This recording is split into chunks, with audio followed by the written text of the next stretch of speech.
Assalamualaikum warahmatullahi wabarakatuh. Kaum muslimin rahimakumullah, alhamdulillah untuk sekian kalinya kembali kita berbincang-bincang tentunya di media kebanggaan kita, media IASS, untuk memperbincangkan seputar Ramadan, puasa, dan hal-hal yang terkait dengan puasa ini. Alhamdulillah, Allah masih hingga saat ini memberikan kesempatan dan kenikmatan bagi kita semua untuk menjalani ibadah dan melengkapinya dengan hal-hal lain, ibadah-ibadah yang lain seperti tarawih, witir, mengaji Al-Quran, dan lain sebagainya. Tentunya kita akan spesifik akan membicarakan tentang tema tarawih dan khususnya pada kunut nanti, karena sudah menjelang waktu yang disyariatkan, dianjurkan untuk kunut. Kita akan memperbincangkan hal ini dan telah hadir bersama kami Al-Ustaz Muhammad Samsul Arifin Abu. Beliau adalah salah satu staf pengajar di Pondok Pesantren Sidogiri di Madrasah Miftahul Ulum tingkat aliyah. Mari kita sapa bersama-sama. Assalamualaikum Ustaz. Waalaikumsalam warahmatullahi wabarakatuh. Hingga saat ini puasanya lancar Ustaz ya? Alhamdulillah, bismillah, lancar-lancar aja.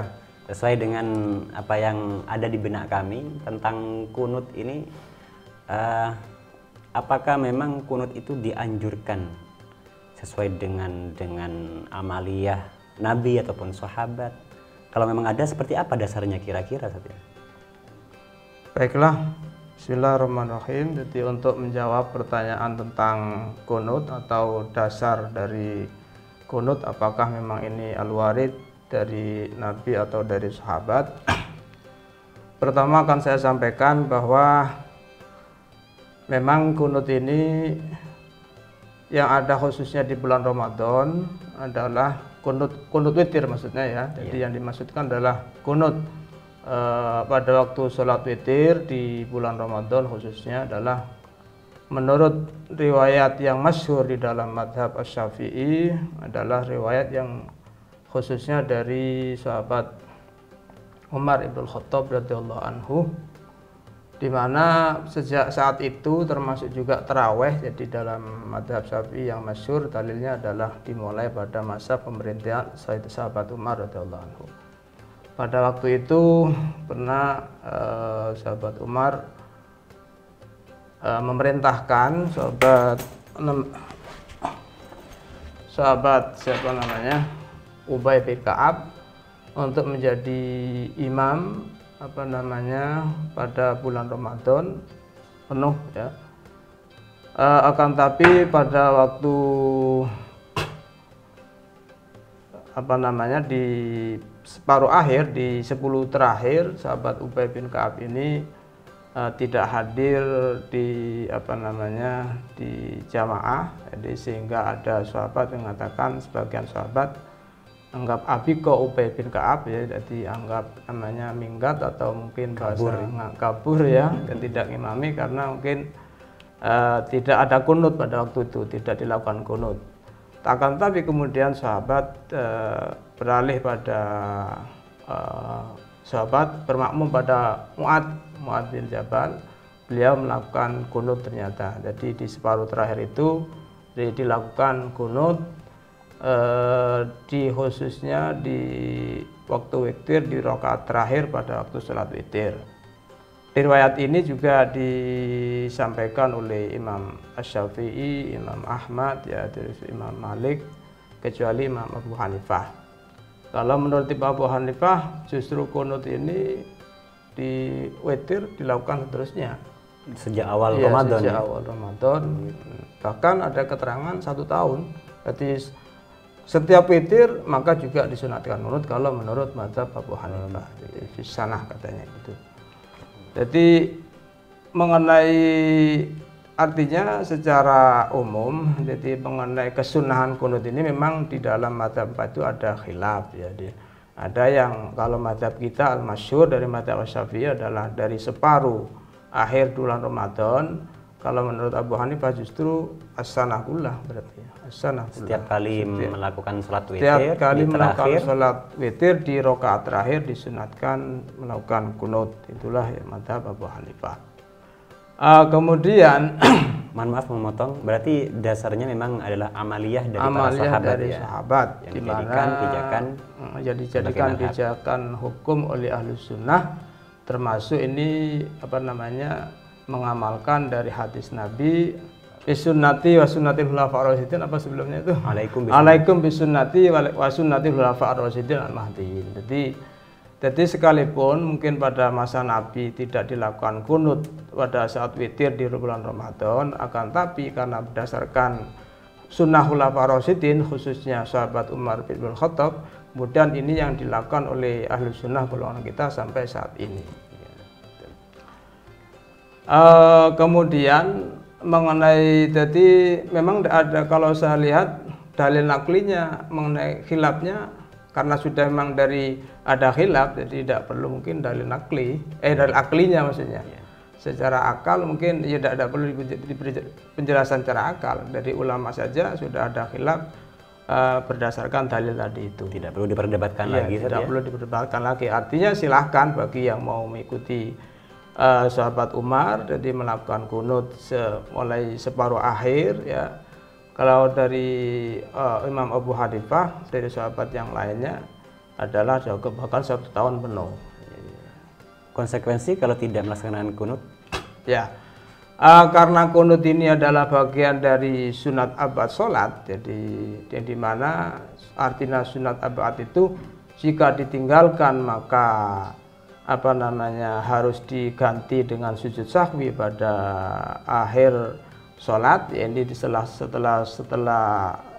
apa namanya bacaan tahiyat selesai sebelum salam disunatkan diganti dengan sujud sahwi, maka konsekuensinya bagi misalnya khususnya bagi orang kita mazhab Syafi'i, jika ternyata pada separuh akhir itu tidak melakukan kunut, maka juga konsekuensinya harus melakukan bukan harus maksudnya ya sunnahnya lazimnya diganti dengan sujud sahwi yang dilakukan sebelum salam setelah melakukan tahiyat akhir, setelah melakukan bacaan rukun yang berupa tahiyat akhir dan sebelum salam.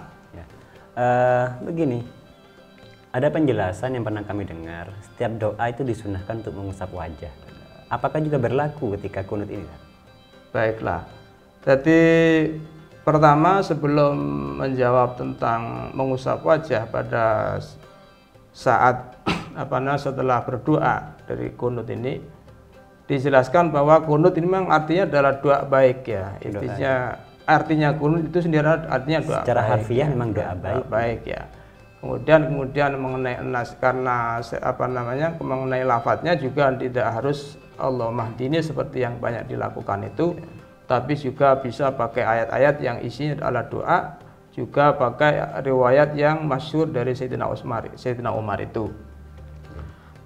Kemudian sebelum setiap doa biasanya di surga juga disunatkan mengangkat tangan. Setiap doa. Ya, jadi disunatkan mengangkat tangan. Untuk khusus doa pada waktu kunut ini, ulama pun ada beda pendapat. Ada yang mengatakan tidak disunatkan mengangkat tangan pada saat doa kunut ini. Ada pula yang mengatakan disunatkan mengangkat tangan pada waktu doa kunut. Nah, mengikuti pendapat ini yang kedua yang mensunahkan mengangkat tangan pada waktu kunut, ini juga mengenai mengusap wajah ada khilaf. Jadi ada yang mengatakan tetap disunatkan mengusap wajah sebagaimana setelah doa-doa yang lain. Ada juga yang mengatakan tidak disunatkan mengusap wajah. Mengikuti pendapat yang terakhir yang tidak disunatkan mengusap wajah ini, jika ternyata seorang yang sholat setelah kunut mengusap wajah, maka ada yang mengatakan bisa saja sampai terjadi gerakan yang sampai membatalkan sholat karena melakukan gerakan yang berangkat dari yang tidak disyariatkan, tidak dianjurkan atau tidak disyariatkan. Maka ada yang mengatakan jika melakukan mengusap wajah maka batal sholatnya. Bisa jadi batal. Bisa jadi batal jika sampai terjadi gerakan yang bisa membatalkan sholat pada waktu mengangkat tangan untuk mengusap wajah itu. Gerakan yang membatalkan sholat, kira-kira kan ada 3 gerakan ya mungkin kayak ini. 3 gerakan yang berkesinambungan atau sekaligus dilakukan. Bisa jadi mungkin kan kedua tangan, ini sudah 2. Ya. Mungkin juga dengan sekalian dengan kepala. Dengan kepalanya. Jadi makanya di kemungkinan itu bisa terjadi memang ketika tangannya ini diangkat gini juga ada gerakan dari kepala sehingga terjadi 3 anggota tubuh sekaligus ini. Maka yang di sini menurut sebagian keterangan dikatakan itu yang bisa membatalkan. Maka di sini yang maksudnya membatalkan sholat. Hati-hati juga sebenarnya. Makanya bagi bagi yang melakukan kunut untuk lebih amannya lebih baik tidak mengusap wajah mengikuti pendapat yang satunya. Jadi lebih selamat untuk supaya terhindar dari batalnya sholat gara-gara gerakan tangan dan wajah ini dan kepala, maka sebaiknya tidak usah mengusap wajah setelah melakukan doa kunut. Ini umum ya, tidak kunut umum ya, semuanya. Kunut semua baik di di witir Ramadan ataupun di kunut-kunut subuh ya setelah subuh waktu subuh itu. Begitu juga untuk waktu pelaksanaan kunut ya. Jadi waktu pelaksanaan kunut maksudnya di sini adalah di rakaat terakhir di sholat witir. Jadi terserah mau melakukan sholat witir berapa ya. Jadi yang penting dilakukan di rakaat terakhir. Untuk waktunya ini yang masyhur juga adalah dilakukan setelah ruku. Jadi pada waktu berdiri i'tidal, setelah i'tidal itu baru kunut. Dan yang kita amalkan ya memang itu kan?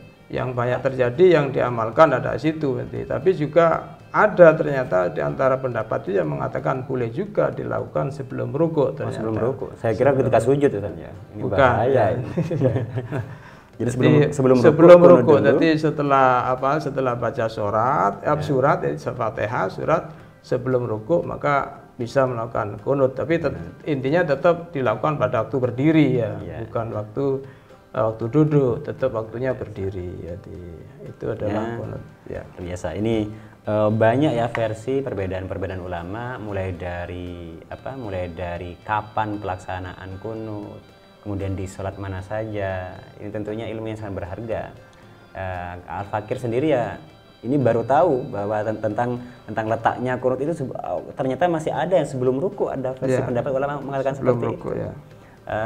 Para sahabat di rumah ini tentunya ilmu yang sangat mahal yang telah disampaikan oleh Al-Ustadz Syamsul Arifin Abu ini menjadi bekal lah bagi kita semua ketika kita melengkapi ibadah kita. Jadi di siang hari kita puasa, kemudian di malam hari kita taraweh, kemudian dan ditutup dengan witir. Dan khusus di separuh bulan Ramadan ini ada kesunahan lain sesuai dengan pendapat yang mengatakan Syafi'i tadi ya.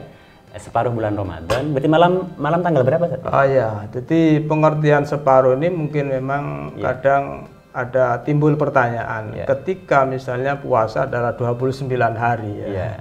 Jadi kalau puasa 29 hari berarti separuhnya ada 14,5.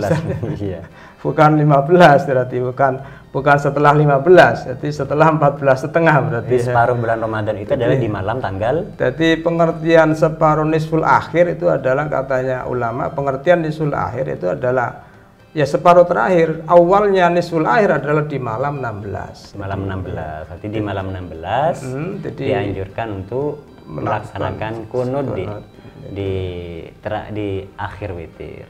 Jadi ini jangan sampai. Ya, terserah mau puasanya itu 29 atau 30 tetap adalah yang dimulainya adalah malam 16, bukan malam 15 atau. Jadi misalnya melihat kalender tanggalnya 29 ternyata bulan Ramadan misalnya, berarti 14,5 atau malam 15. Tidak demikian.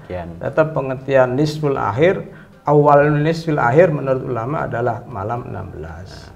Masih itu penjelasannya sangat jelas sekali bahwa nanti di malam tanggal 16 nanti di bulan Ramadan ini kita jangan lupa tarawih, kemudian witir dan sunat untuk kunut. Semoga kita semua bisa menyempurnakan ibadah-ibadah kita di bulan Ramadan ini dan tentunya semoga Allah juga memberikan kesehatan untuk kita semua untuk bisa melaksanakan itu semua. Sekian dari kami. Wassalamualaikum warahmatullahi wabarakatuh.